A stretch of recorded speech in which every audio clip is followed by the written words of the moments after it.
I'm Ted Berg for SNY.TV, and this is Know Your Enemy, presented by Pepsi Max. The Yanks go another round with the Red Sox this weekend, so calling in once again to talk about Boston is Marc Normandin from OverTheMonster.com. Marc, how are you? Doing well this morning. How are you? I'm doing good. Let's talk about the Red Sox. 49-50. This is the latest they've been under 500 in a season since 1997. But the good news is there's some evidence that they're a bit better than that. Yeah, they're still scoring a ton of runs, even with all the injuries that they've been dealing with all season. The lineup is as close to whole as it's ever been. Right now, they're just missing David Ortiz. And just missing David Ortiz. Just missing possibly the best hitter in their entire lineup. But there's a lot to like about the way the lineup's going. The problems have been kind of with the holding the other team down. And starting pitching, like you alluded to, has sort of bit them a bit this year.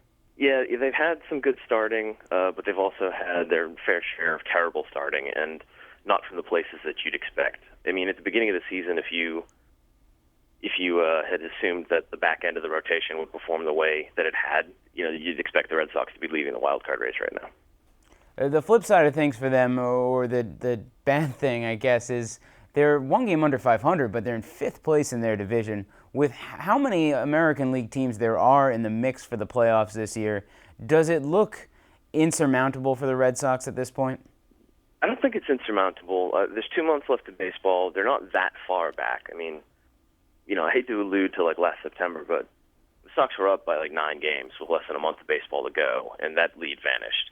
A lot happened to make that 9-game lead vanish, but they don't have to make up 9 games worth of space to make the playoffs right now. And they've got far more baseball left to play. As many things went wrong last year, could easily go right this year. Yeah, exactly. You don't even need just as many things to go right to be able to do it. Let's talk about the pitchers in this series. Tonight's starter, Aaron Cook, has been real good with some very odd rate stats. Yeah, he has some peripherals that you haven't seen over the course. No one has finished their season with as many innings as he's thrown since 1919. It's just very old school looking baseball. Yeah, it's like 1908 stuff. Yeah, it's not necessarily in the positive kind of, Cole Hamels old school baseball kind of way. Right. Do you expect it to continue? He gets a lot of ground balls, right? He has thrown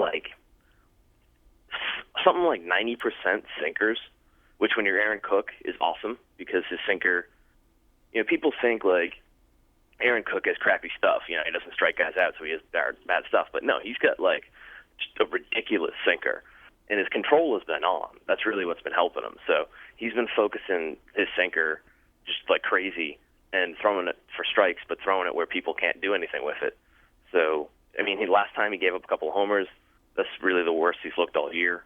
But otherwise, he's been great. So I don't expect the numbers to stay the same as they are, but I kind of expect the numbers to balance out a little and leave him kind of where he is.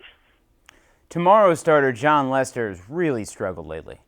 Yeah, Lester's a little more problematic. It's probably sad that I expect the guy who has as many, who's got the same number of walks and strikeouts to be better going forward than I do Lester if nothing changes for him. What's going on with him? He's kind of opening up a little.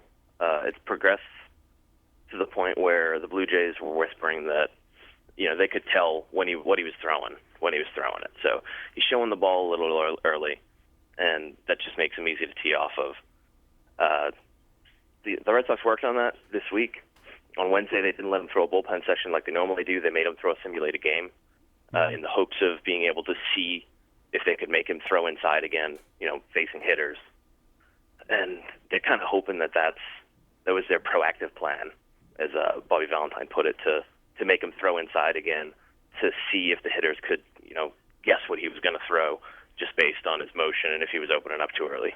And Felix Doubront is a guy the Yankees have seen before. It's been more of the same from him? Yeah, Doubrant's had some moments where he's given up, a homer or two, and it's made the starts a little bad. But he's also had plenty of starts where he strikes out 9 guys in 6 innings. And, he's been kind of fifth starter-ish where he's basically been league average, but there are times where he's real good and times where he's real bad. Marc, thanks so much. Hey, thank you.